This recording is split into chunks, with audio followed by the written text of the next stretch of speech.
to his bedroom cell, I knew that it was more than just time for bed. It was time for Pete to shatter adults' grisly grip of power on the world and free kids everywhere. It's mighty strange. You looking at the lazy rain. I can't settle in bed. Or have you picked your target yet? It's empty. Got your dog bite. It's empty.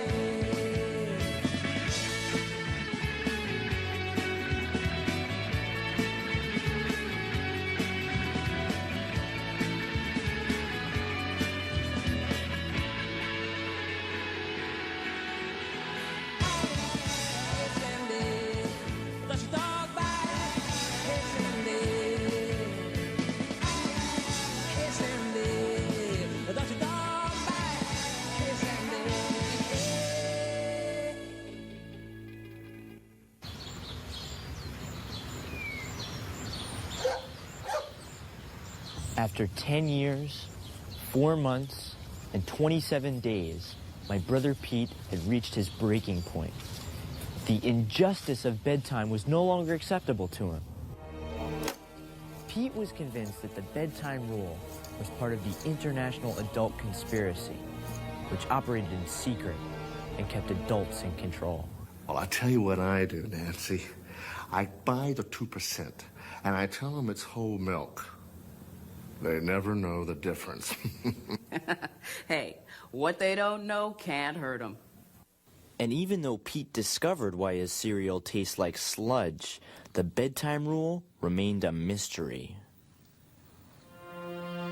One more 9 o'clock bedtime, and Pete would have imploded. He needed a scheme, and he needed it fast. And Pete being Pete, he knew just where to look. He unleashed his plot on an unsuspecting world the very next night, during a game of flashlight tag in our backyard.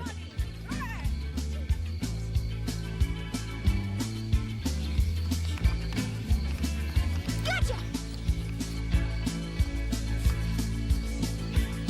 As Pete zeroed in on his final victim, Say goodnight, Clem! Good night, Clem.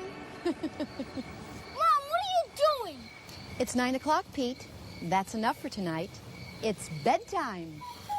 Pete knew it was now or never. No! No what, honey?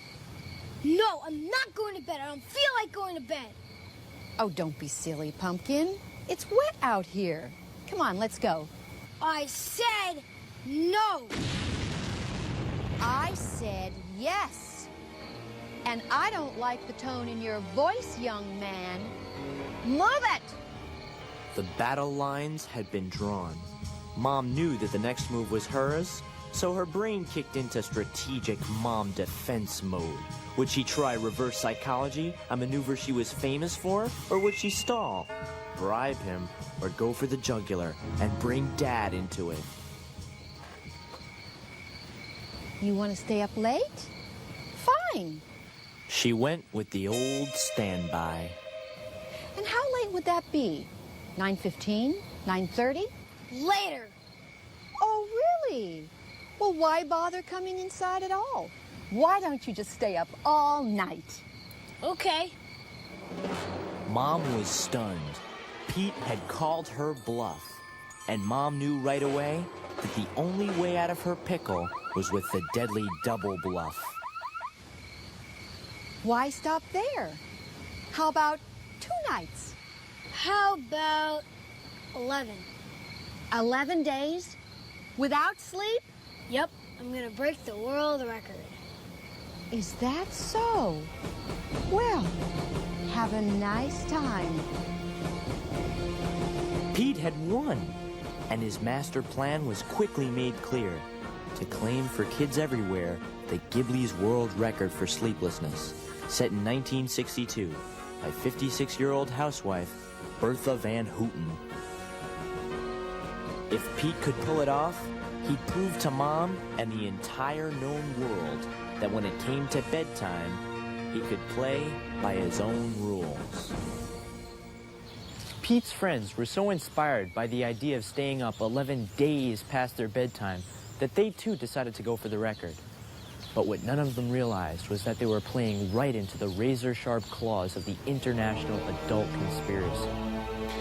My Lippy's gonna learn a little lesson. You just watch. 11 days? Ah! I give them 11 hours, tops. That Joyce, I gotta hand it to her. I'd